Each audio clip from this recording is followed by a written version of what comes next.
Welcome to Hail Varsity Radio, the voice of Husker Nation. Insight, opinion, expertise, with the biggest and best names talking Nebraska across the state. Join the show on Twitter at Hail Varsity and at Schmitz_radio. Call in at 402-466-ESPN or 1-800-825-5865. Here's Chris Schmitz. Welcome to it. It's Hail Varsity, presented by the Nebraska Lottery. Chris Schmidt, Elijah Herbal, and you. It's signing day for the 2021 class, the early signing day. And we'll hear our conversation with Teddy Prohaska here in a moment. Excited to spend a few minutes coming up also with more of Nebraska's 21 class. Marques Buford this hour. We'll hear from Scott Frost and his thoughts on the class of 2021. Heinrich Harberg from Carnie Catholic kicks us off here for the signing day special on Hail Varsity Radio. Heinrich, thanks for the time today. How's your day been? It's been pretty low key for a signing day, but pretty awesome. Excited for everyone in this class, and can't wait to get to work. Let's talk about chemistry, Heinrich, and just, I guess, the connection that you've built with some of the kids in this class, and just overall the group of guys you've been able to bond with over group text or in person in such a crazy COVID year. I mean, just take us through how you've reached out, made friendships, and that next step for you guys. Yeah, so there's a couple different group chats. There's obviously one big one, then a couple different ones with local guys that we've met up before and hung out.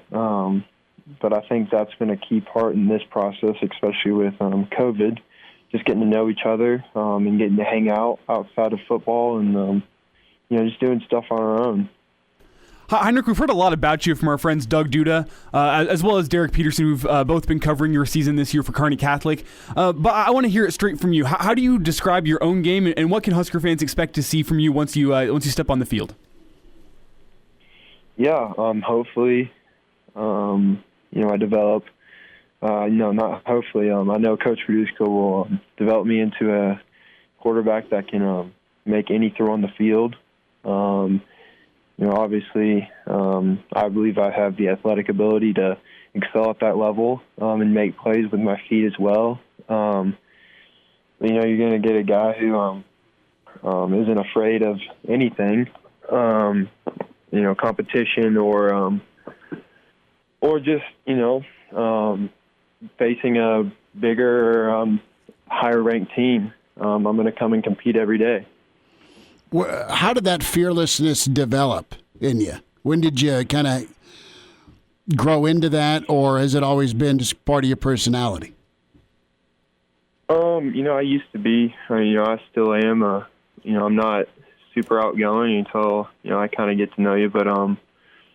Just that's just something that's had to naturally come along. You don't. It's hard to get recruited.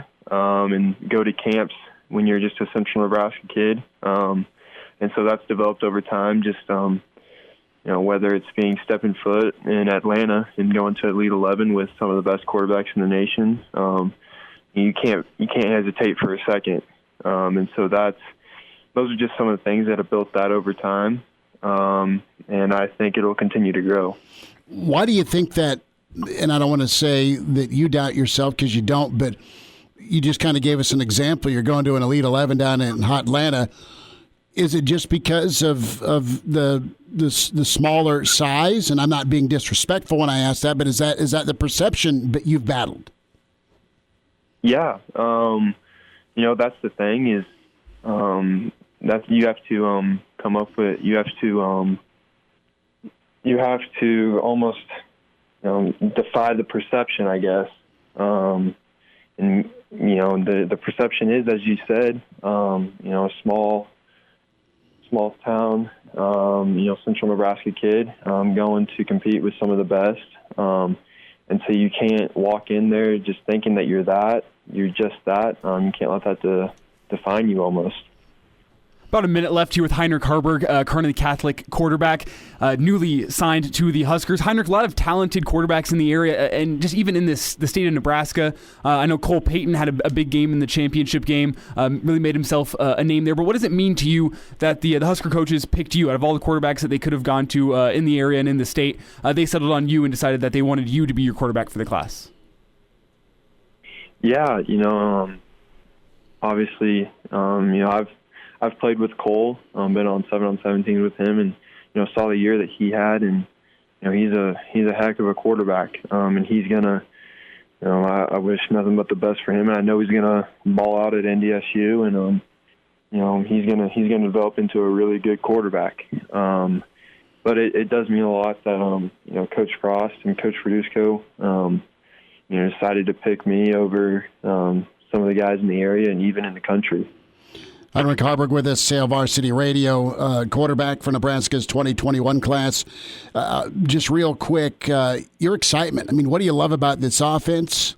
What do you love about what you can learn with Coach Mario and just your skill set and that application? Real quick, how excited are you to play in something that at times can be really good and at times there's a work in progress with the offense? Yeah, every offense is always a work in progress. There's no such thing as a perfect offense. And so I think, Nebraska's still trying to find their rhythm and what they can and can't do. And hopefully that develops over time as I'm there, and it molds to the strength of the quarterback room.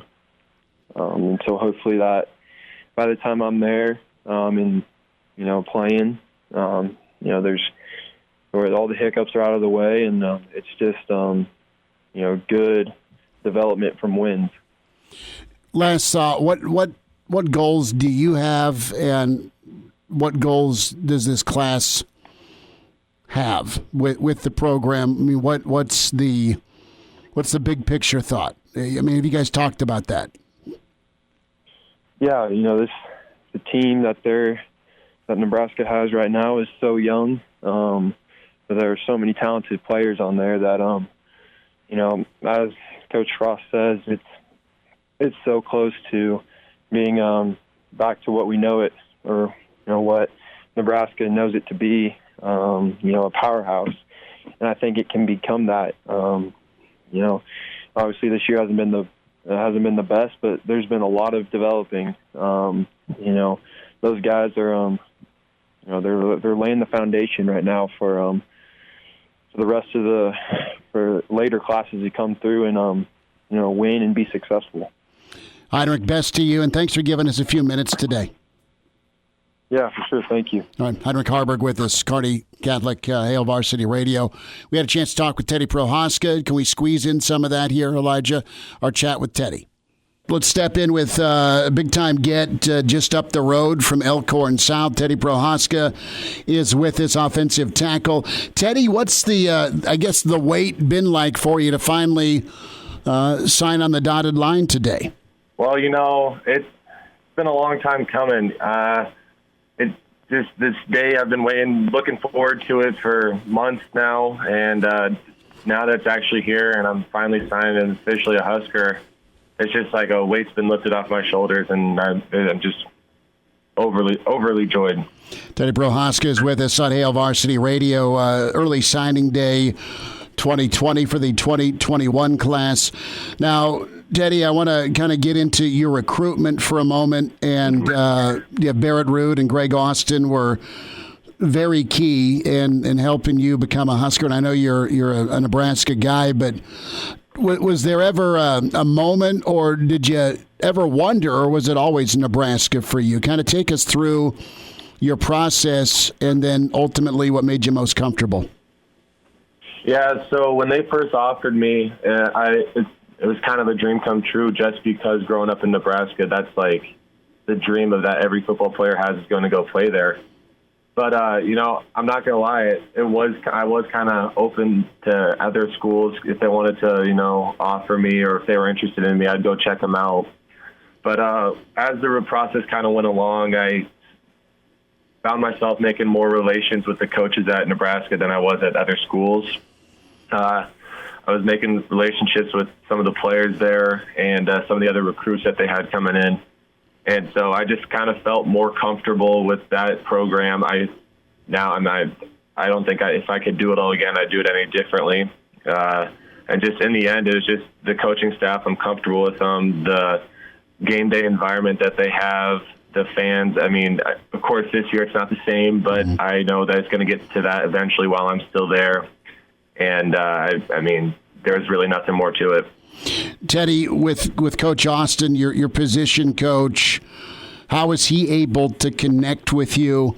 And, I mean, you know, as well as a lot of Nebraska kids, that Nebraska offensive line tradition, being an in-state kid. What is it about Coach Austin that you believe in?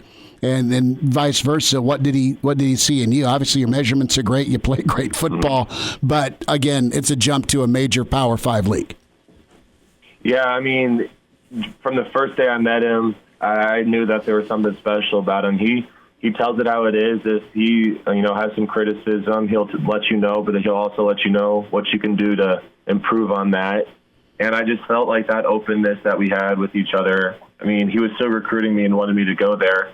But, I mean, he did it in a way that made me feel comfortable in knowing that he was going to be my coach and teacher for what was to come. Also, he saw my physicality. Obviously measurables play a big factor into it, but when you're my size, it's also about physicality and my ability to pull and block into the open space. And they've kind of, let me know that that's how they want to use me as guy to get out into space and make those blocks on linebackers or, pass protection. He enjoys how I, do my pass pro.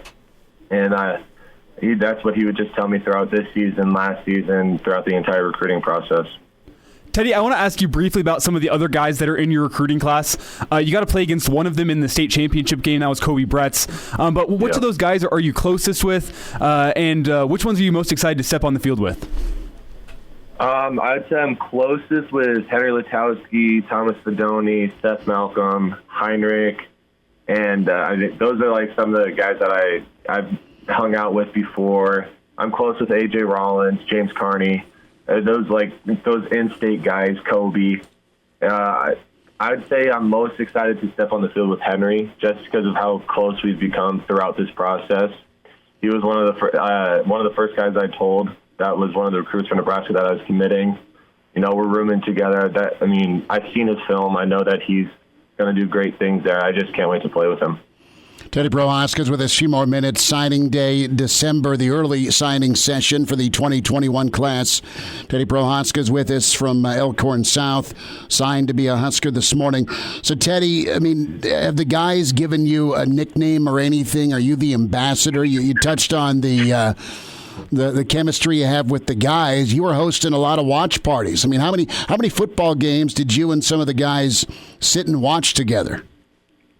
About 2 or 3, but that's when they can make it up. No nicknames quite yet. We do have a group chat called Operation Teddy's House, so we text in that if we're planning on having all the guys up to come watch the game. But I bet the nicknames will come soon.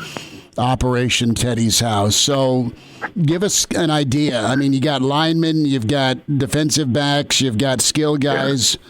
What was the spread like? Let's talk food for a minute. We'll get into more football, but what was the spread like in the basement? We got to get the pizza. We catered runzas and wings, all the whole 9 yards for giving it like a somewhat Nebraska game day feel when it comes to food. Okay, who put the most food away? Or did you kind of take that home because of being on the O-line, being as big as you are? Yeah, I would say between me and Henry, we kind of clear house when it comes to eating food. If there's anything left over, we'd kind of just go through and pick it off. Teddy, while we're on the topic of food, you got a pretty big frame, and I expect that you're probably going to be filling that out as you get to the University of Nebraska, putting away a lot of food. But what do these coaches have planned for you in terms of strength and conditioning, in terms of what type of body they want for you, and where they want you on the offensive line? Well, I'm sitting at about 297 right now, just under 300. They told me that they can get me playing healthy and still able to move at 325. I know that it's going to come gradually. I put weight on pretty easily. But lifting a lot of weights and eating a lot of food, I mean, that's kind of the game plan right now. Teddy, when did you kind of hone in on football just in your life? When did it go, okay, this is a sport I really like most? You're pretty athletic. Well, I mean, football has always been a huge part of my life. I mean, flag football, through youth tackle football, through middle school, through high school. It didn't really sink in that this could be something that I could do at a college level until I got that first offer. And when it happened, that's when I realized, hey, I'm not really going to be focusing on any other sports, that this is the sport I'm going to play. I did play basketball still, but I mean, that was just kind of a side thing for me to stay in shape. What's your take on things right now, Teddy, as you're going to enroll early and get there and bond with some of the current guys, and I'm sure you've been able to talk to guys that are on the team, but, just as coaches have said, the ups and downs, the inconsistency, they're working on turning a corner. What's your view on that, and what's a class goal? Have you guys talked about some of the things you want to do? Yeah, the coaches have said it. It's inconsistency, shooting themselves in the foot. From my perspective, I can see the O-line looking a lot better and progressively looking better than what they used to look like. And I think that's just kind of the culture thing. The coaching program, their coaching staff there kind of came in, and I felt like the culture was broken. But it's just kind of a rebuilding the culture. And they're close, they're losing close games. I know that's going to turn around eventually. But with this class, the thing I noticed most is there's a lot of guys that are prepared to work their asses off. Get in day one, hit the weight room, start working, learn the playbook, and wanted to make an impact as soon as possible just to turn that curve and start winning games that we need to win. Teddy, I'll let you get out on this, and Teddy Prohaska is with us, Hail Varsity Radio. We hear a lot about culture, and we understand culture, but in your mind, what can you define as successful culture? What's that like in the locker room, peer to peer? I'd say holding each other accountable. If a player sees that one player was kind of slacking on certain drills or didn't have the best practice, is holding them accountable, making sure that they get that figured out, making sure that they're coming back 10 times harder the next time around at the next practice or next game or whatever it is, the next drill. And then eventually that's just going to translate to games. It's just everybody's holding each other accountable, believing that they can win these games, working as hard as they can. I feel like that's winning culture. Teddy Prohaska, Elkhorn South, and of course, part of Nebraska's 2021 class. Teddy, best of luck to you. We'll do this again. Thanks for a few minutes with Hail Varsity. Thank you. Appreciate it. So whether you're enjoying life on the trail or working hard on the job, see how far an extra mile can really go by taking the first step into an authorized Mercedes-Benz van dealership today.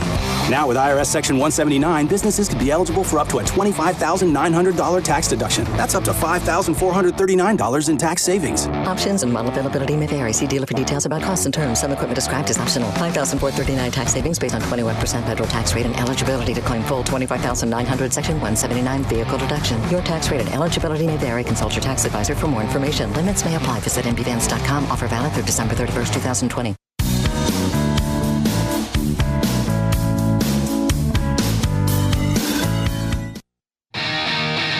And we're back Fellas, think we could listen to the radio on Hail Varsity Radio, presented by the Nebraska Lottery. Yes!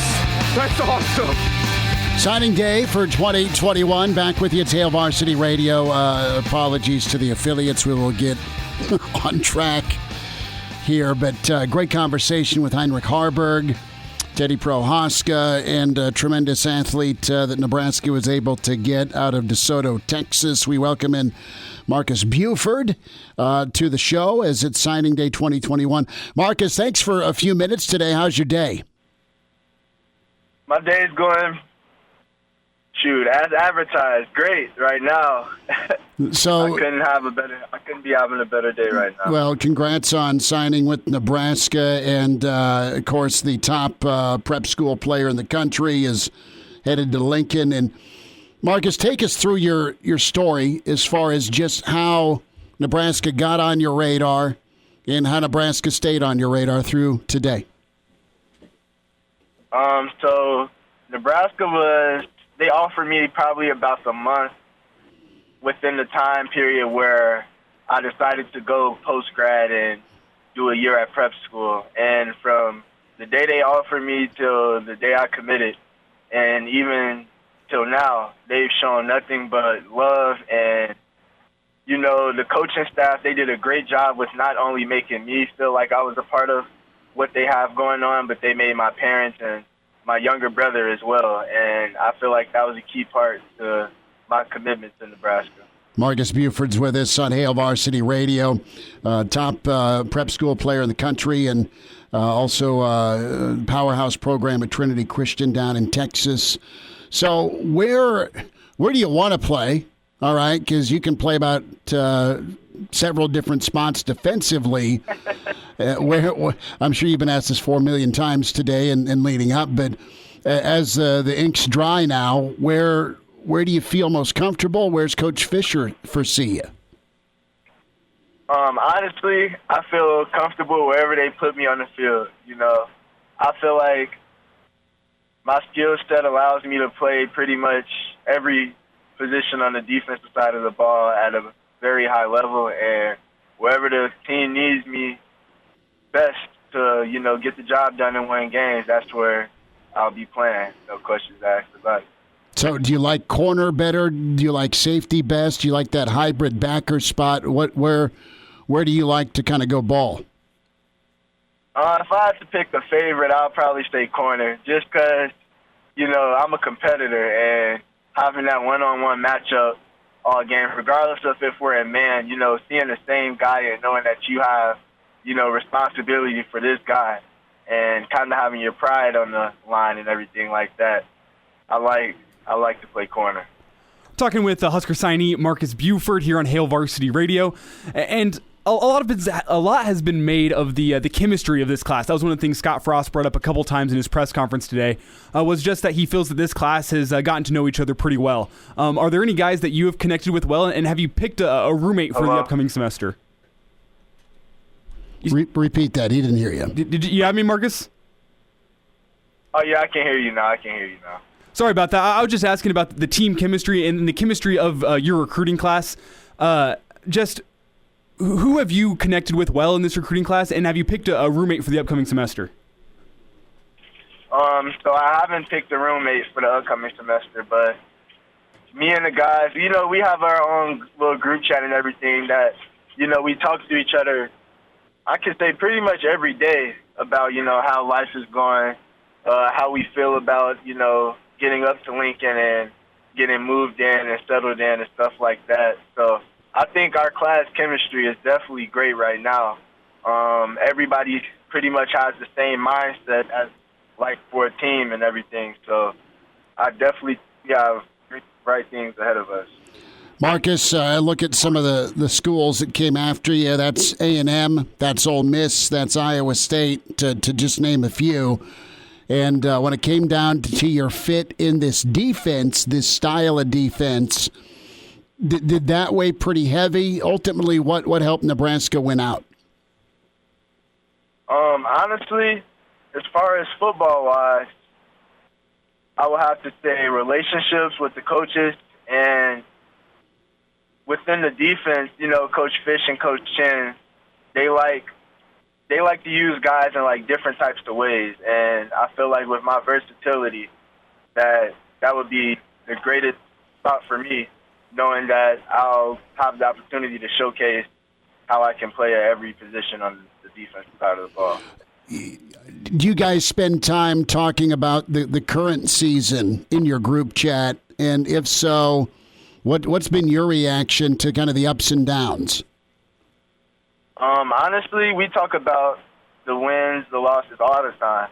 And we're all still really confident in what this coaching staff has going on. Obviously, you know, the record doesn't show it, but this team has definitely been growing throughout the season. And it's just a few small plays that dictate, you know, the win and loss out of the game. It's not anyone just flat out beating us or being better than us. It's a few little mishaps that happen. And my class, a lot of the guys in the group chat, we talk about how we're going to be the difference makers and we're not going to let the same mistakes that happen now happen to us. So we could get way better results. Marques, are you in contact with any guys that are currently on the team? And which of those guys that are currently playing on the Husker defense are you most excited to go and learn from? So I pretty much talked to Alante and then Cam. They're roommates right now. So pretty much Alante FaceTimes me from time to time, or I'll call him. And, you know, it's just us checking in on each other. He's always giving me a hassle talk, making sure that I was still staying solid to Nebraska and I was locked in all the way. And the player I'm hoping to learn from the most is, I could definitely say Cam. You know, he's a great ball player, and the plays he makes, I feel like I have the ability to make those plays. So, you know, getting in, taking his little tips and tricks that, you know, he's been doing, obviously, seeing his success in the Big Ten as a whole and college football, he's definitely a top defensive back in my mind in the country. So, you know, getting to learn his little tricks and branch off everything that he gives to me. Marques, Cam Taylor-Britt, second team All Big Ten, announced today. Is your game similar to his? And I think you mentioned the versatility. Cam's played a lot of different spots. Yeah, I definitely feel like me and Cam probably play a little bit similar to each other. You know, I wouldn't say exactly alike. You know, I don't think anybody is the same person, but we definitely have some similarities as far as, like, our style of play and, like, our competitive nature and stuff like that. All right, I got to let you go on this one. So down at Trinity Christian, I mean, it's primetime country. That's Deion Sanders, man, and that was one of your coaches in high school. And I grew up watching him, and I'm interested what it was like getting coached by Deion and his personality, because, man, he was a showman on the field, and he backed it up quite a bit, obviously. Yeah, honestly, playing for Coach Deion was an opportunity of a lifetime, I would say.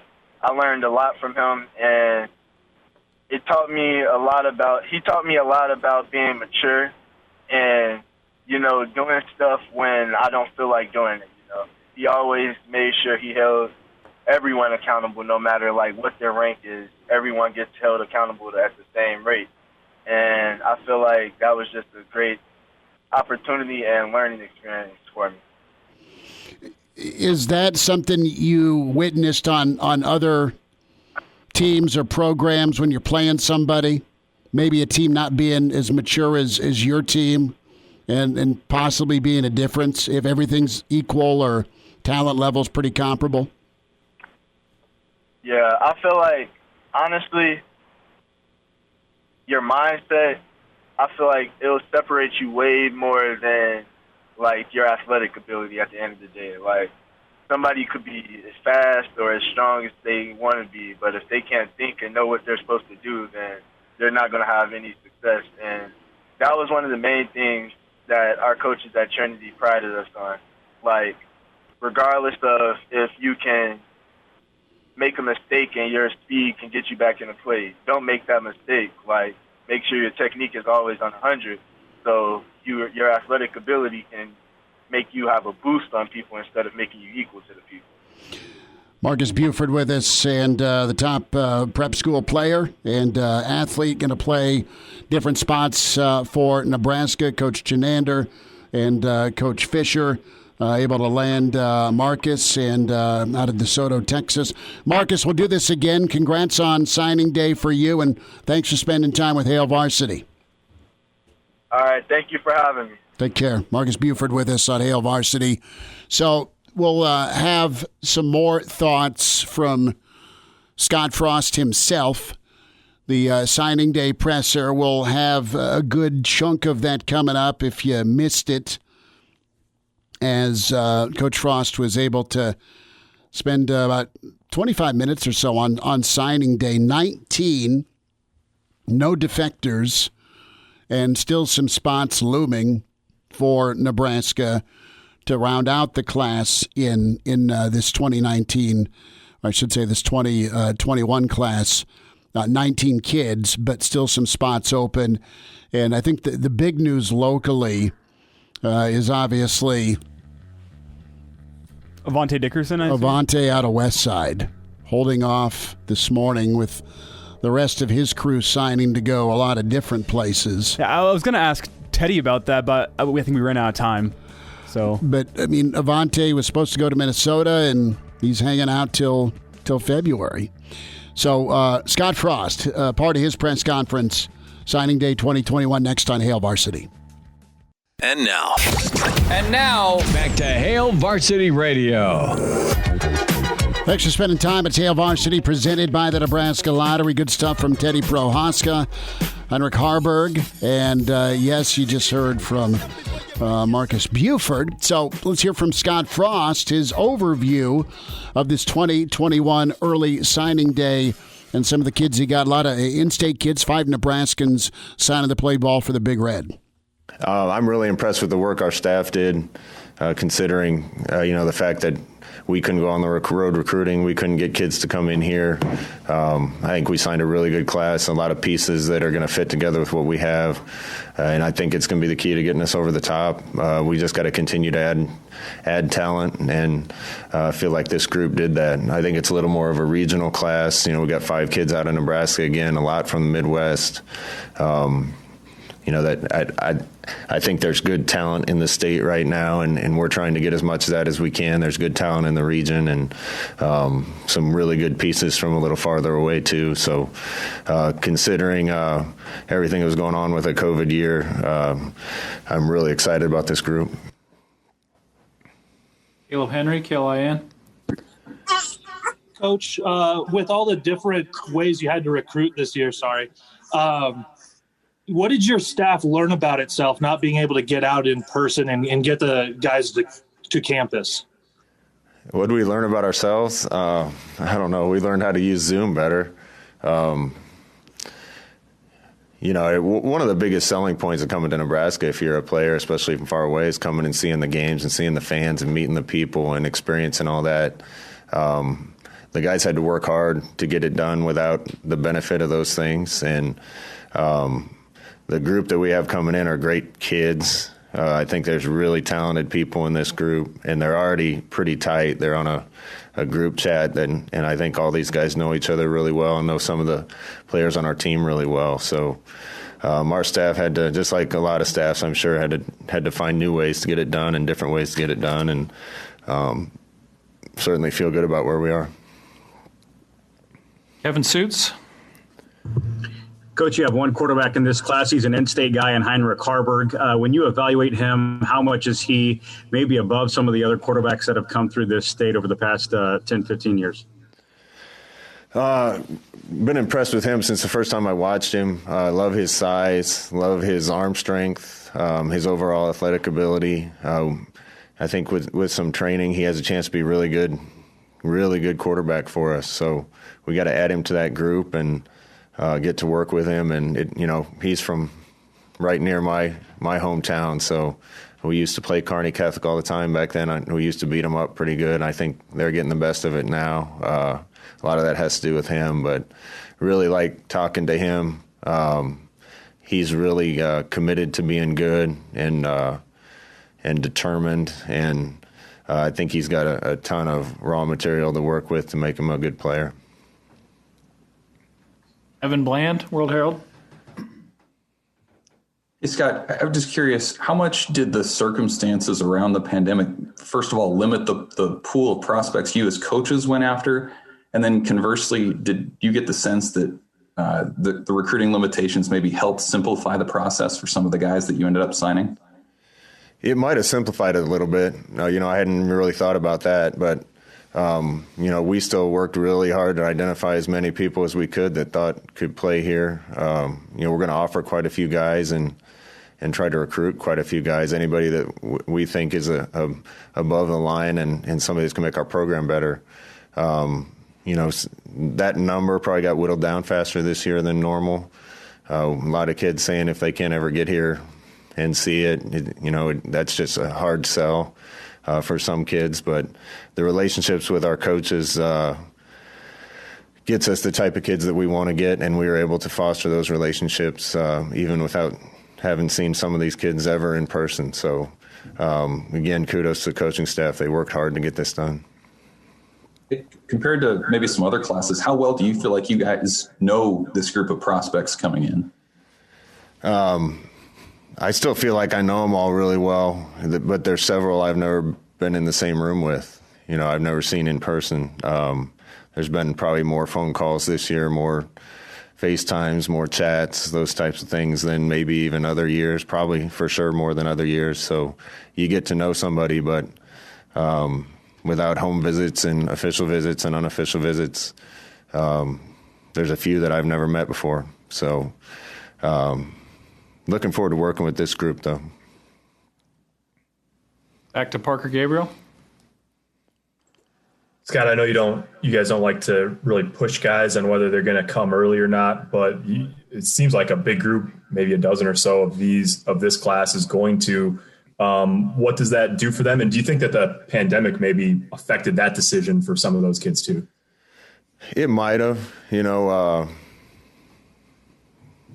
way high schools are right now in COVID, I might be ready to get out of there too. I don't know. I think some of them, spring sports were a question mark, and prom was probably a question mark, and they're probably tired of half days in school and those types of things. But there's just more and more of that happening too. Kids are ready to take the next step and move on. I think kids that do early enroll get a chance to go through spring ball, get accustomed to college, get accustomed to the team, and that gives them a better opportunity probably to play early than if they showed up in June or July. So I think we got 13 coming in early, and that's a good number. It's going to help our depth and our talent pool in the spring. Hey, Scott, I'm sure you're ready to be done with Zoom for a while, but are there some things that you guys picked up as a staff this year, with technology, whether it's virtual visits or anything else that where you communicated differently that can help you in the future in a normal recruiting cycle? I think definitely got to give a lot of credit to the recruiting staff, Dylan and Callahan and Mossbrucker. Also a lot of credit to Ora Garst, does a lot of our social media stuff, a lot of the videos that people watch. Helped us out with some of the virtual visits and those types of things. And I think there is a use for some of that going forward.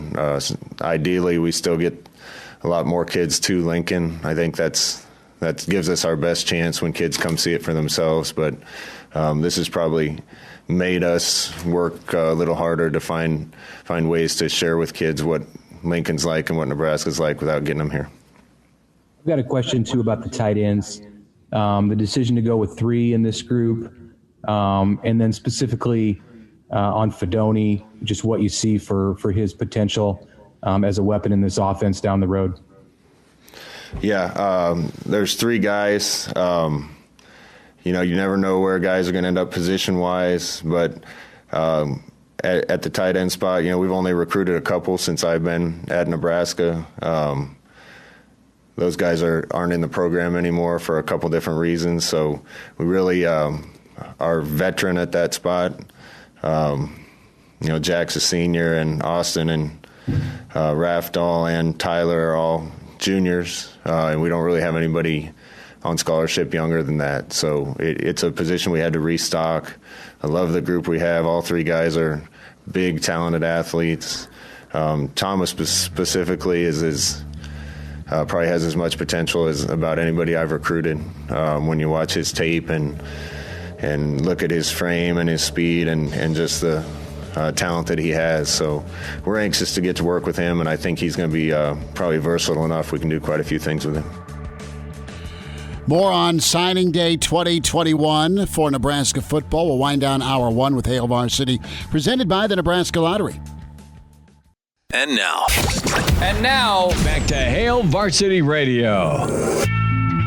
What final time this hour? So, Mr. Carnie from Norris is coming up here in 30 minutes. Brad Edwards shortly. Greg Smith going to join that Carnie segment at 5:25. Really talented kid out of Norris. We'll get to tight ends in a moment. We just heard Scott Frost talk about taking 3 tight ends, and totally good with that because of, I think of the old Harbaugh-Stanford offense where they had 3 monsters getting open. I think of the tight end usage in Central Florida's offense, and I look at what Austin Allen's been doing for Nebraska this year, and when Stoll's been healthy, he's nice. Such a difference maker, and even Vokalek. They run 2 of the 3 tight ends in really good spacing, and the tight ends have been really big time this year. As limited as Nebraska's passing game or consistency's been, you've had really good consistency from the tight end. I want to remind you about buckling up. 70% of people in fatal crashes in Nebraska not wearing a safety belt. If used properly, a seatbelt can reduce risk of fatal injury by up to 60%. Your best defense in any crash is buckling up. Brought to you by the Nebraska Department of Highway Safety Office. More from Scott Frost, but first let's hear from Carnie a little bit. He had his signing ceremony this morning at Norris. We'll have a little further discussion with Carnie here coming up here next hour. I mean, I know there's Nebraska. I mean, it's college football, Division I football, Big Ten football. Kids aren't high school kids. They're really good athletes, and I'm gonna put my head down and just bust my ass and go for it. So it's gonna be fun. I don't know. A lot of ass busting per Prohaska, right? You got Harberg, you've got Carnie and James, again, just a really nice body type, 6'5", 220 for Norris. And Elijah, you've seen some pretty versatile guys in your high school career, and you've seen some of your friends and teammates when you played for Southeast in Class A ball and even Class B ball. You've seen guys make the transition, but the regional talent is something to be excited about. Obviously, Thomas Fedoni, be sure to log on hailvarsity.com. Aaron Sorensen had a nice interview along with Greg Smith on the YouTube channel for Hail Varsity. So Fedoni's the headliner, but you've got some really talented kids that can line up and be that mismatch on offense. And I think it's good to see that now that Nebraska is targeting some of these kids around Nebraska, even Western Iowa, guys like that usually don't get much attention. They're starting to get attention from schools around the country more than usual, and I think that's good on Scott Frost, and I think that just shows that maybe there is more talent in the area of Nebraska than most people around the country might think. You have generational talent in this region this year and next year and 2 years from now. Walk-ons, I'm excited about, man. Derek Branch, good ball player, really good ball player from Southeast. Alex Bullock is tremendous. Really special kid ball from player. Creighton Prep, right? The prep kid. Yeah, had a chance to watch him.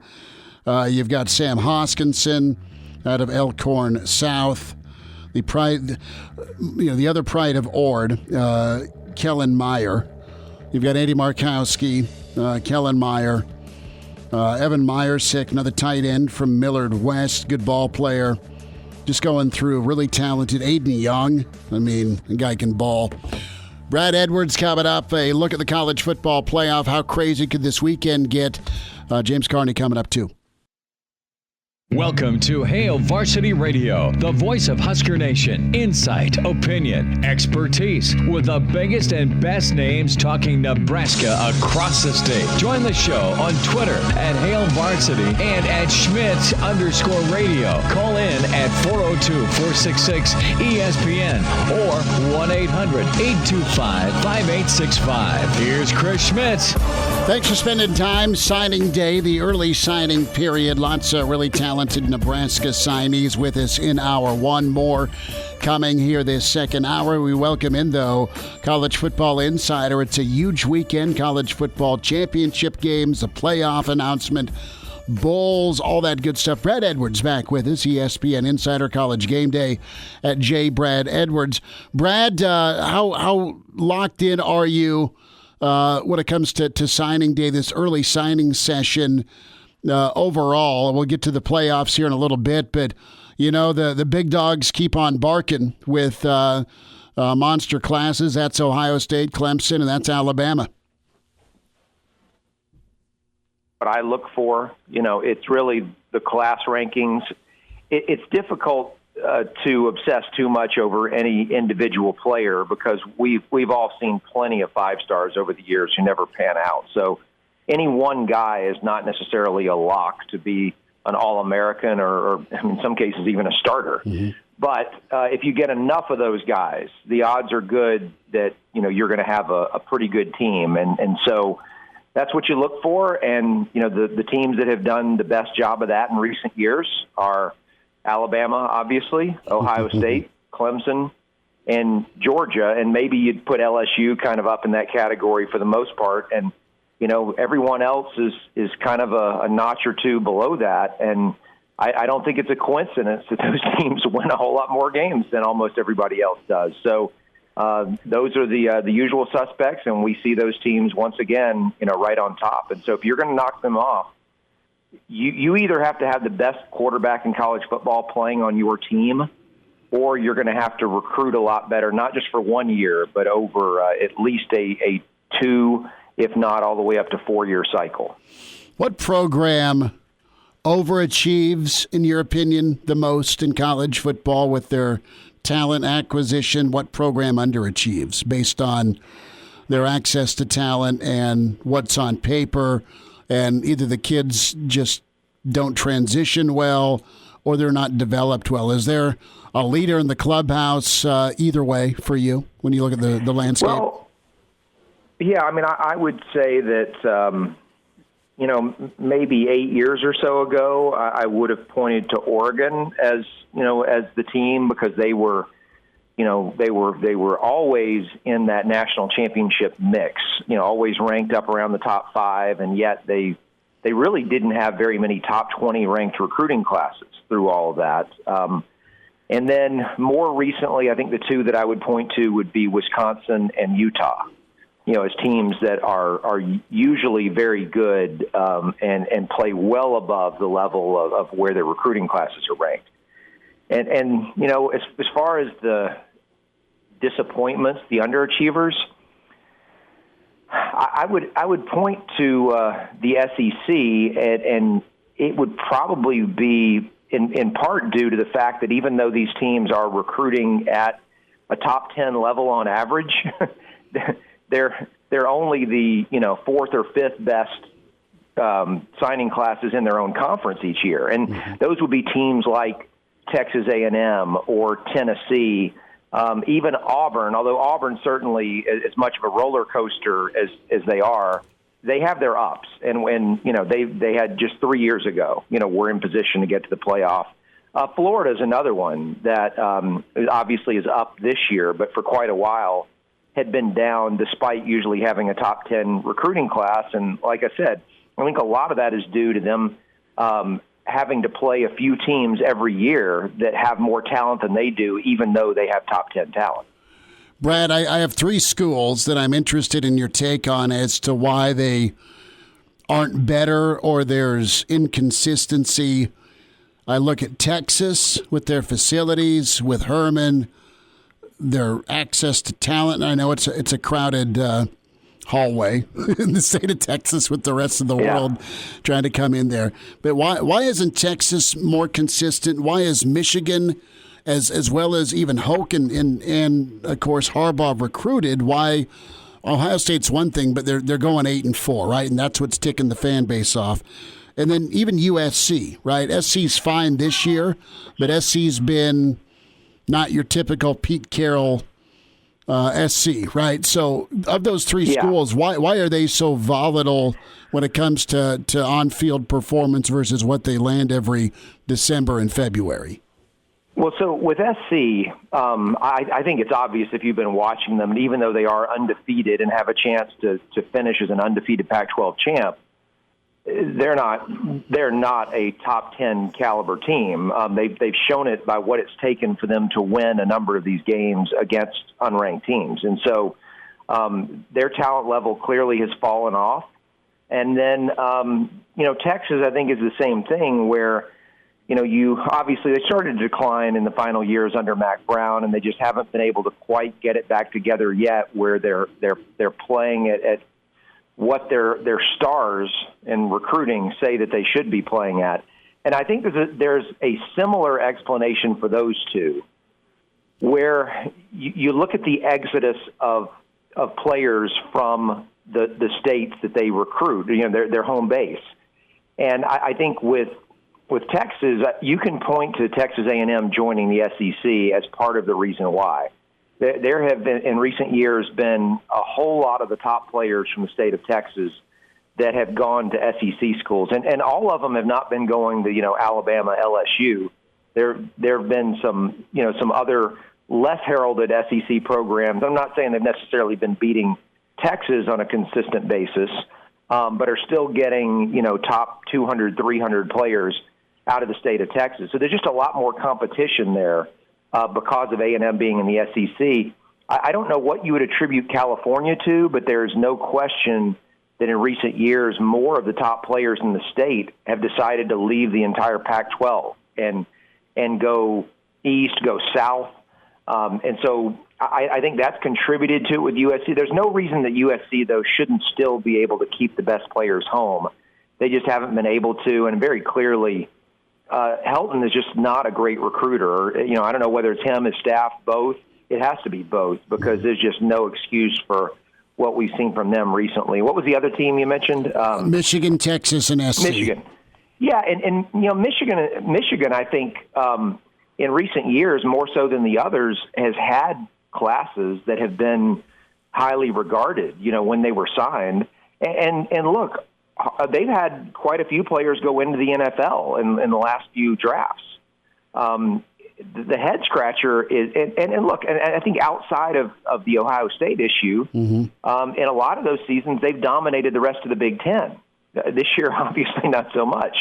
But the question is, why can they not beat Ohio State? Because you look at, and I don't know if we've talked about this before, but I know I've used this comparison a lot, is that you look at the state of Alabama, and I think the talent gap between Alabama and Auburn is probably similar to the talent gap between Ohio State and Michigan. And for whatever reason, Auburn still manages to beat Alabama every now and then. I mean, Gus Malzahn went 3-5 against Nick Saban, which, against most teams, that would be a bad job to win 3 out of 8. But against Alabama at this time, that's phenomenal. But why can Michigan never beat Ohio State? It doesn't make sense. I don't know what the issue is, but if you follow the recruiting rankings, that wouldn't be the first thing that you would come to, would be a lack of talent. Sure, they're not as talented as the Buckeyes, but they haven't been so inferior to them that they shouldn't be able to beat them ever. Right, when you look at Ohio State, it's another top 3 class for them this year. They actually have more 5-star recruits than 3-star recruits in their class overall. Well, why not? I mean, it's incredible what Ryan Day is able to do through recruiting. So, Brad, do you see Ohio State falling off in the next 5 years or anytime soon, or are they just going to remain top of the Big Ten year after year if they can keep putting together recruiting classes like this? Yeah, I don't know what's going to stop them. What usually stops programs that are on a run like this is a coaching change when they hire the wrong guy. And we've seen a few examples recently where programs have just nailed it. Oklahoma followed by Ohio State. Mm-hmm. And look, Oklahoma, before Bob Stoops stepped down, was not recruiting at the level Ohio State is, and Lincoln Riley isn't either. But the program has maintained because they made the right hire. And so Ohio State is still, a perennial playoff team because they continue to recruit at that level. And I unless someone convinces Ryan Day to take a job in the NFL, I don't know what would cause that to change any time in the next decade. Sure, if another Big Ten program were to arise as a contender and a legitimate competitor with Ohio State, they might be able to take a few of those guys away. But for right now, I mean, they can go anywhere in the country. I mean, they get guys out of the South. Obviously, they go west, wherever they need to go, and pull the guys. And you know what? There's a certain percentage of the top players that don't want to be the next piece of the machine, like, at Alabama. And there are a lot of guys who are fine with that, but there are others who they want to be the guy who made the difference in a program like LSU last year, let's start something. And while Ohio State did win a national title 6 years ago, it's been enough of a drought that I see the appeal for a lot of top players around the country to go to a place like that where they can bring a program its first championship in a while, and it would be a lot more special than just adding to the pile of them at Alabama. Brad Edwards with us, a couple more minutes. Hail Varsity Radio, signing day for the early session for 2021. Brad, what's the most chaotic things could get for Saturday into Sunday? What do you foresee shaking out, and how does a tire get blown so it's an unexpected Final Four for the playoff?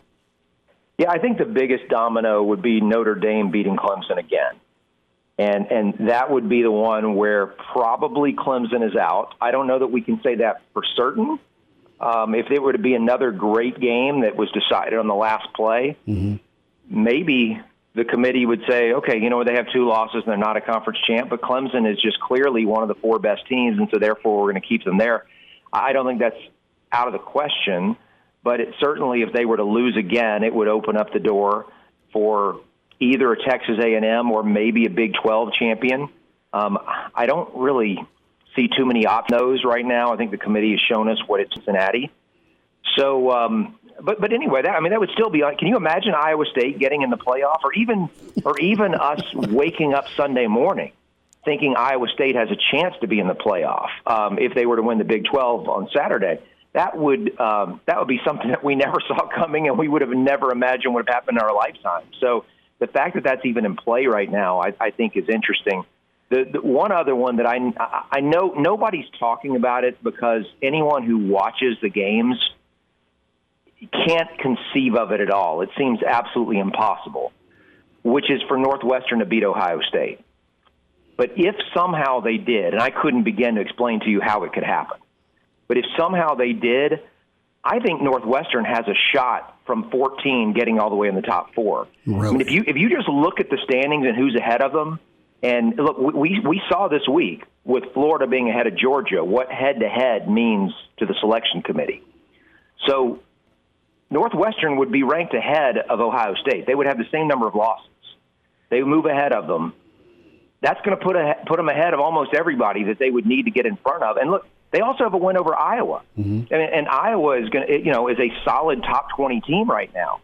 So it's a bizarre scenario, but in the event that Northwestern somehow won the Big Ten, I think there's a chance they could just take the Ohio State spot. Just trade out one Big Ten team for another in that number 4 position. So that would be incredibly unforeseen. The possibility of an Iowa State or a Northwestern to get in the college football playoff. Put them both in, Brad. Get them both in there. Put them both in. There you go. That's some quality entertainment there on New Year's Day. About 90 seconds left here with Brad Edwards. And Brad, you mentioned briefly Florida and Georgia and their rankings, but we need to spend a little bit of time on that. What do you think explains Florida losing to LSU and then only dropping 1 spot? I think, when we talked about this last week, I told you my big takeaway from Iowa State jumping over Cincinnati was that the gap between 7, which is where Cincinnati had been, and 6, which is where Florida was obviously a lot bigger than the gap going the other direction, backward behind them. And I think that was reinforced by what they did with Florida, is that they just feel like the gap between Florida and Cincinnati and those other teams behind Cincinnati was so big to the point where Florida could absorb a loss and they still felt like their body of work was better. It's either that or there really is a conspiracy at work where they're just trying to keep Florida close enough that if they were to beat Alabama, they can justify moving them back in the top 4. You take your pick, but I think either one of them is a legit explanation. Brad Edwards with us, college football insider with ESPN, College Game Day at J. Brad Edwards. And should be an awesome Saturday of college football. We'll see if Nebraska-Rutgers moves the needle Saturday night, Brad, as the Nor'easter bears down. You stay safe and healthy, and we'll talk next week. Thanks for jumping on today. I can't wait. We're supposed to get about a foot of snow. It should be entertaining. So you guys have fun. Hey, take care. There he is, Brad Edwards with us. I don't know that Brad will be doing the old snowman thing, but big-time talent out of Norris, tight end, James Carnie, Greg Smith, both next at Hail Varsity, presented by the Nebraska Lottery. Back to Hail Varsity Radio. Thanks for spending time. Signing day 2021 for the early session. Great stuff earlier today on Hail Varsity Radio. Teddy Prohaska was with us. Heinrich Harberg was with us. And Marques Buford spent some time. We'll hear from Greg Smith in just a moment. He's going to join the party. We're excited to be able to bring on one of the talented trio of tight ends. That is James Carnie with us here on Hail Varsity. So Elijah's going to try and not... Is that fair? You're not going to hang up on either? Try my best. Okay, so we have Greg Smith right now. Greg, do you have us? How are you, man? I do have you. I am well. How are you guys? We're good. We're going to punch you in, and let's bring on James Carnie, top row. James, you got us okay? Yes, I do. Hey, man, congrats on your day. Take us through your process, your patience, and ultimately, your feeling after you signed this morning. Thank you. I appreciate it. Well, the recruiting process is a long process, especially for me, hoping for that Nebraska offer, and, eventually it came in October. And, today was a dream come true to, finally become, part of the Husker family and be among, the greats that have played here. And I don't know, it's a blessing. I'm truly blessed to, be in this position. What type of pride do you feel as an in-state kid being able to go play at Nebraska? I'd take that, seriously. Coach Frost, he preaches keeping the in-state kids here, and, I'd consider Thomas an in-state kid, and, so that's like 6 kids. And, that's pretty impressive, by Coach Frost. And, I know that we all trust him, and, we're 100% going to get this program turned around. Hey, James, Greg Smith here. Good to talk to you again. Hey, one of the things that I've talked to a bunch of you guys about is just how close this class has become, even in kind of a weird year, without being able to have as many things in person together. Like, what would you say has kind of made this class be able to come together and bond like you have? Right. I'd say probably the use of social media. I mean, in the year of 2020, I feel like being on your phone was sort of the thing, and I honestly feel like that helped us grow together. And, especially with how close everybody is. There's 3 Iowa kids in South Dakota and 5, Nebraska kids. I mean, that's a ton of kids within, a couple hundred miles. And, on Sunday I was hanging out with Randolph down here. He came down and we hung around the Haymarket. Might have snuck into Memorial. That's undisclosed, but not anymore. not anymore. But we got a good look at the field and the cardboard cutouts. But So we're definitely, building relationships, before we even step on campus. James, I don't mean any offense with this, but you were a bit of a late bloomer in the recruitment process. I didn't even hear your name really until this summer. Right. So when did you realize that, hey, I could be good enough to go make a name for myself and even make a name for myself at Nebraska? Right. Yeah. I'd take no offense by that because that's it's 100% true. I was a no name in January. So, no offense taken, but, I'd say probably around the Warren camp. I was training with my trainer, Christopher Slatt, over here in Lincoln. Great trainer, trust him with everything. And he really got me, to where I am today. But, we were training for, the Warren camp, and, everything was just clicking that week, and, going up to the camp, and, when I ran that 4.6 flat 40 and, showed out in, the one-ons, I knew that was going to be, the game changer for my recruitment. James Carnie's with us, standout at Norris, part of the 2021 class, 3 tight ends, James. And, take me through the vision offensively with what 3 tight ends can do in this offense. You kind of see it now with Austin and Stoll, Austin Allen and Jack Stoll. I mean, both those guys do a nice job, but you've got Rollins, you've got Fedoni, who's tremendous, and you're really, really talented as well. What can you guys do in Big Ten play with Nebraska's passing game, and how can you help with the run game? Right. Yeah. Thank you for that. I look at all 3 of us as different and same players at the same time. I look at Thomas, obviously, phenomenal kid, super good at football, number 2 or number 1 in the country. So he's obviously got a, target on his back. So, he's going to be a huge asset for Nebraska, I feel like, in the pass game. I look at him more of a receiver type tight end. And then, I look at AJ more of a blocking, 6'6", 230, still young. I mean, really young. And, and then, I look at myself and, I'd say I'm right in the middle of those 2. I can go out for routes. I can, also stay in line and block. So, I feel like Coach Frost and Coach Beckton really have a good, plan for all 3 of us. And they're going to develop us in, unique ways. And, we're going to be, I feel like, key assets in the offense.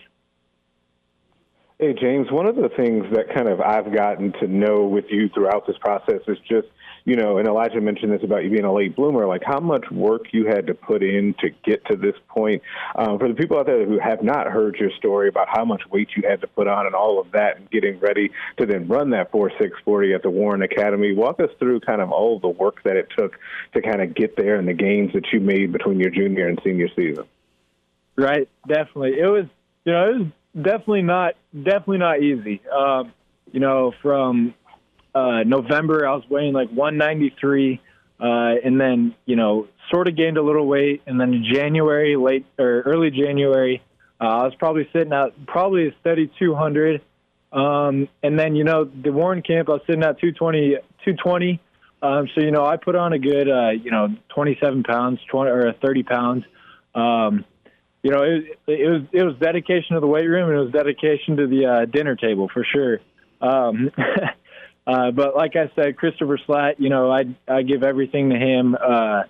He was amazing. I worked out with him, speed training, weight training, and I was with him 5-6 times a week, and we're getting after it because he knows what it takes to make a kid great. Last thought here, James, and I got a bit of a 2-part question to get you out on here. You're a local kid growing up around the area, so first question is, growing up, do you call yourself a Husker fan? And then following the results of the team the past couple years, what have you made of the team, and what have you made of what Scott Frost is doing down there?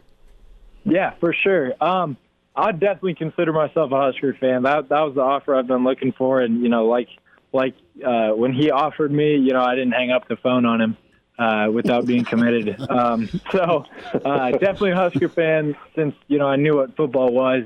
My grandpa was a huge Husker fan. He's been to every consecutive sellout game from 1960 something. He passed away a few years ago, so I know he's looking down on me right now with a huge smile on his face. And then along with Scott Frost, with the offense and defense that he's running with the And with the plays, I feel like they're right there. He always, every time, me and him talk, he says he's right on the break of, something great. And, I truly believe that, listening to Garrett Nelson's, conferences, that kid is, he bleeds Nebraska red. And, there's a ton of kids on the team that do. And, that's just something that's going to separate Nebraska from a bunch of other schools. James, congrats to you. Thanks for giving us a few minutes today. Thank you, for sure. Thanks for having me. All right, James Carnie with us out of Norris, one of a trio of talented tight ends. Greg Smith back with us, staying with us. Greg, overall, amazing job by Nebraska in a pandemic to land another top 25 class. Give me 2 kids you're most excited about as they can translate to on-field success. All right, I'll give you one offense, one defense. My offense answer is Henry Lutowski, the offensive lineman out of Mount Pleasant, Iowa. Whenever you're talking about a 6'5", 320 kid who I don't think he's turned 18 yet. He's a young senior. He's got really sweet feet for a kid at that size as well. I think Greg Austin is going to love working with him. And I think year 2, you could start to see him make a move in the program. And then the other kid is a local kid that I feel like when Kobe Brett signed, it kind of went under the radar because Nebraska was one of his biggest offers. But I think that's in large part due to what happened with COVID and him not being able to get out to different camps. But he might be the most athletic kid on the team. Like, he's right there testing-wise with guys like Latrell Neville and Thomas Fedoni. I'm really excited for what Kobe Brett can bring in that secondary, potentially outside linebacker in the future. Greg, another guy I think is a little under the radar is Randolph Kapai out of South Dakota. I was looking, and ESPN actually has him ranked above Thomas Fedoni in their rankings, but he's not a name that I've heard all that much in the recruiting cycle because I think it's because he's from South Dakota. What do you make of that kid?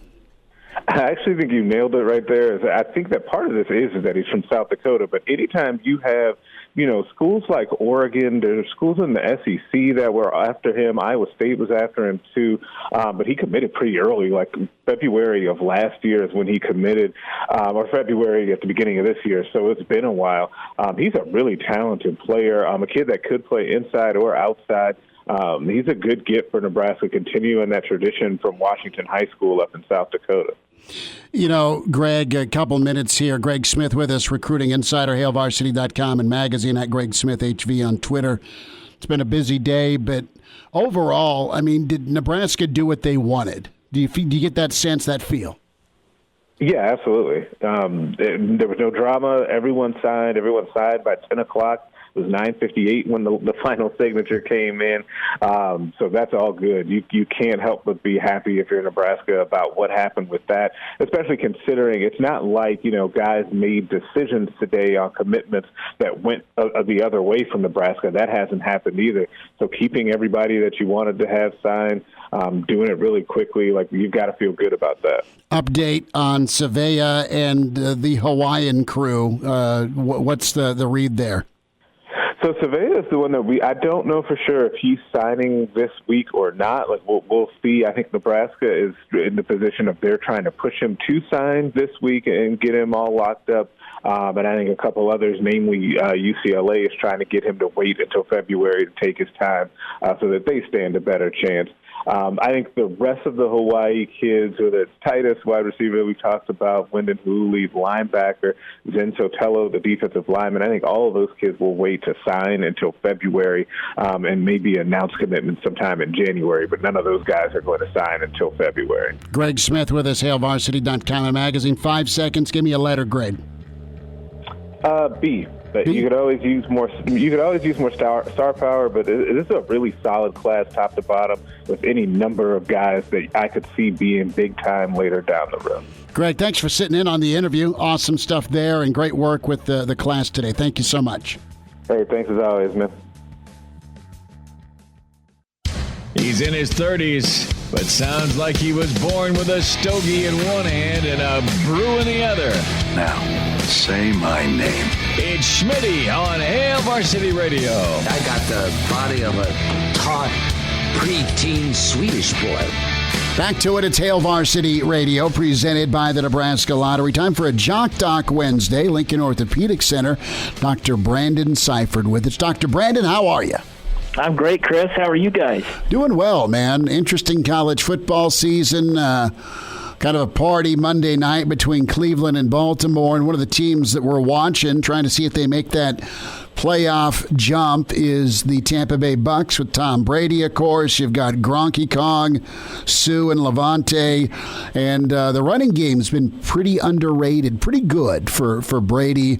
And let's turn to Ronald Jones. Dr. Brandon, tell me about that pin that it feels like you're not part of the club at Tampa unless you have a pin put in a finger. And Ronald Jones, a procedure Tuesday morning to have a pin inserted into his left pinky finger. That sounds horrific. That sounds pretty legit. So, a couple of things on that. The big issue with this always is, obviously they'll make a big statement like that in the paper, and you're going to have a pin put in, and obviously as an orthopedic person, like, okay, well, what does that mean? Where are you putting the pin? Is it metacarpal? Is it phalanx portion? So basically, if we break this down anatomically to think about, okay, most likely spot where they're placing this, it's probably in the metacarpal. So if you think about your hand and you go down to where your knuckles are, you kind of take your fingers and go just above the knuckle, that bone that forms that's called the metacarpal. And then as you move further out towards the end of the finger, there's three little small bones that make up segments of that, and that's called the phalanx bones. So again, you obviously could have a fracture in any one of those spots. Putting a pin in, traditionally, what did that mean? Well, it pretty much kind of looked like that. It looks like a tiny little nail without the head part on it. And you basically line up the patient either has some kind of nerve block or local anesthetic in there that gets it nice and numb for them, or they go out to sleep for it. Most of the time it's just a little local anesthetic. And then you use a little clamp to bring the two ends of the bones together. And then you bring a pin and bring the pin across those two fracture sites. And then you can either A, cut the end of that pin off and leave it buried under the skin, or you can cut it off above the skin, leave it there, and then pull it out in clinic in a couple of weeks once the fracture heals. And that's kind of the traditional pinning process, if you will.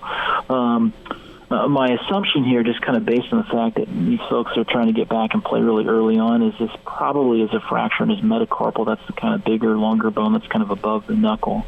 And in the process of saying pin, what I'm guessing they're probably alluding to is this is probably what we call an intermedullary nail, or a little device that looks kind of like a nail or a rod that goes actually down inside the bone, inside that metacarpal bone. And that would be more kind of inside the bone, and then you would basically, the end of that would kind of come out, and you'd leave it below the skin and close it. With something like that, now it's under the skin, not sticking out. You could go ahead and play with something like that, and the infection risk on that, because it's below the skin, would be much less, as opposed to if you're trying to play with pins sticking out of the skin. You're sweating, you're playing, it's getting dirty, then your infection risk goes way up. And that's always kind of the big thing about rushing these folks back to playing, is the infection risk. We can make a fracture really solid with the amazing implants and technology we have now, but there's still a risk of infection if you're out there running, playing, sweating on an incision. That's pretty fresh. Dr. Brandon Seifert is with us, Lincoln Orthopedic Center at Jock Doc Wednesday. We're talking about Ronald Jones, the pin in his pinky finger. This happened against the Vikings on Sunday. He was blocking, fractured that left pinky finger, went to the locker room, returned to the game, ran the ball 18 times for 80 yards after said pinky injury. And I remember Chris Godwin, a really talented wideout for Tampa. He was kind of doing the Spock thing, right, where they had his ring finger and pinky finger taped together. He had a couple, like 5 pins, I heard, placed in one of his hands, and while it was taped and weird looking, he still balled. He still played, and you really can't call the guy for holding, I would assume. So he went out there and did his thing. But with Jones, it makes a difference to me, ball security wise, right, Dr. Brandon? If I'm Ronald Jones and I'm a guy that is so good through the hole, he's so quick. Depending on where you're at on the sideline, you're going to switch the ball to the outside arm. But man, if you got that left hand, just from a comfort standpoint, backs tend to carry the football in their most comfort, like their dominant arm/hand, until they need to switch it. So I'm just wondering if, just from a comfort standpoint, a turnover situation because, Tampa's fighting for their playoff lives. They're in, but they don't want to screw anything up. So I'm just wondering how cautious they are with what he can do, and they ask him to go and how long they hang with him with this type of injury. Yeah, absolutely. You bring up a really interesting point about, positionally, this return to play obviously varies. Your defensive back, your inside linebacker with this injury, your receiver, quarterback, running back, all those things do play a role exactly just in what you described in terms of the ball control and ability to do those things. And so that clearly is also a consideration when trying to figure out when does he go back. But sure, you can play with all kinds of, buddy taping and padding and all that stuff. Again, our biggest thing is always, it's two things. It's one, infection, is real. It's a big risk. Obviously, that really changes your outcome long term if you get an infection in this area. And then number two is obviously being able to protect your work, protect what you fixed. And there's ways to go about doing that. Those pins are not very big, especially if you're talking the little pins that you're putting in the phalanx part, the smaller bones in the hand. Those are not very big, and oftentimes if you're using those, they're unstable fractures. So you really, in some ways, you are kind of rolling the dice with putting some of these folks back faster, especially with just pins. You feel a lot more comfortable if you're putting somebody back on the field with plates and screws, a little bit bigger hardware. Those are pretty robust and stable. We've done that a lot. But on the pin side of things, you really do have to exercise some precautions with that. Dr. Brandon, what's recovery like? I know you have the pin in. How long do you keep it in, and when do you remove it? And then what's your in Ronald Jones's case, what's the pinky finger like post? Yeah, you're healed, but you're still dinged up, I would assume, unless it's magic and it's all better once you pull the pin. Tell me about that little post pulling situation. Yeah, sure. And so typically the pins, any type of removal type of hardware and something like that, usually you're going to take that out in 3 or 4 weeks. 6 is really kind of pushing it, but usually it's 3 or 4 weeks. You're going to slide that out because that fracture looks pretty good and it's pretty sticky and solid. Once that pin slides out, if it's 3 or 4 weeks in, you're still forming bone and still healing. So you still have to protect it some, and so those folks are going in some kind of protective splint cast, or you just tough it out and you do the buddy tape and cross your fingers that they don't, re-injure or refracture through that area. How does the athlete feel? Typically by 3 or 4 weeks, those bones are pretty sticky. They feel pretty well. Obviously, if you take a direct blow to that area, it's pretty darn sore. Also, just in terms of, talking about the hand, the hand in some ways is pretty unforgiving around the little knuckles and joints in your hand. If you're immobilized, even for a short period of time, 3 or 4 weeks, those joints tend to get pretty stiff pretty quick. And so you really do want to hit these pretty hard with therapy. And so it'll take some time for those folks to regain their range of motion. That's the big part of it. That's always our big goal and focus of these. How quickly can we, bring about range of motion to those joints, because they really do stiffen up quickly. So that's what the athlete will feel. Getting that range of motion back, working out that kind of tightness we described, that capsular tightness, those tissues that surrounds those joints, and it can be a couple-month process. Sometimes you never quite fully regain all that motion, those small joints in the hand. Dr. Brandon Seifer with us, Lincoln Orthopedic Center, a Jock Doc Wednesday. Ronald Jones, our topic, the pin in pinky finger surgery and what's ahead for the Tampa back. Dr. Brandon, thanks for the time. We'll do this again. Absolutely, Chris. You guys take care. Miss us? Come here, brother. Give me a hug. Bring it in for the real thing. We're on call for you. Catch the podcast at HailVarsity.com, the ESPN Lincoln app, or download them on iTunes. Saddle up, partner. Back to Hail Varsity Radio. Thanks for spending time in the early signing day, a busy whirlwind for the 2021 class. Nice work by Nebraska. I think Rivals has it in at number 19. And I think 24/7 has Nebraska in 22 in the country, around third in the Big Ten West. Minnesota's still up there. I know Wisconsin's recruited pretty well, more so than they typically do when it comes to stars, right? But really good group of kids that came on today. James Carnie, of course, was with us. Heinrich Harberg, Teddy Prohaska, and Marques Buford was with us. Greg Smith, some insight. Brad Edwards all over the college football playoff. And tell you what, Northwestern is not out of it. I thought that it's a mere formality, right? A reminder about moving in 2021. Are you looking for a residential home in Lincoln or surrounding community, I mean, West Blue Realty is where you go. They're a 6-star, not 5, not 4, not 3. That's how good the folks at West Blue Realty are. Tom Luby, Kelly Hofschneider, make it happen. When you mention Hail Varsity, they can provide you up to $1,000 on the closing of your next home purchase. Give Tom Luby a shout today at 402-540-3768 or Kelly Hofschneider, 402-202-2312. It pays to work with West Blue Realty. 1120 K Street, Suite 200. Make an appointment today. You won't regret it. Let's hear a little bit more from Scott Frost as we wind down an early signing period Wednesday. And just to let you know, Thomas Fedoni's coach from Council Bluffs, Elijah, be with us tomorrow at 4:25. No? No, he will be. Okay. No, that's fine. I'm making sure I'm not messing up his name here. That's why I'm having you say it. Yeah. Just call him Coach. Coach, sure. Camrad. Justin Camrad. Camrad. Yeah. Yeah. Get there from Lewis Central, of course. Sure. You ever done a game at Lewis Central? No, I haven't. I haven't done any games outside of the state of Nebraska, actually. Yeah, that's always a fun trip over to Council Bluffs with Kranek. Is it for the Cox TV game of the week? Yeah. See, I tend to avoid Council Bluffs. No offense to Council Bluffs, but actually, some offense to Council Bluffs. There's lots. I loved going to Council Bluffs. We were doing shows last winter in the casino. Oh, that's the best part of Council Bluffs. It was right. Actually, the football field where Fedoni's mossing people was pretty good. If you're a Nebraska fan, do we have time for Frost on Gabe Ervin, the running back out of California?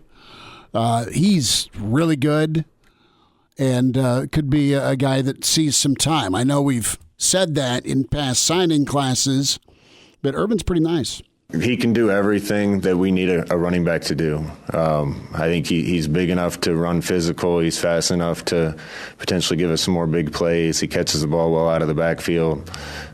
His senior tape was really good. His junior tape was really good, but his senior tape I was super impressed with. And we got some young running backs in the room right now. He's going to fit in great with those. It's going to be fun to watch that competition. But Gabe's the guy that I look forward to coaching. Good stuff today. Nice haul for Nebraska. Amazing work by the staff. Back at you tomorrow at 4 on Hail Varsity. Thanks.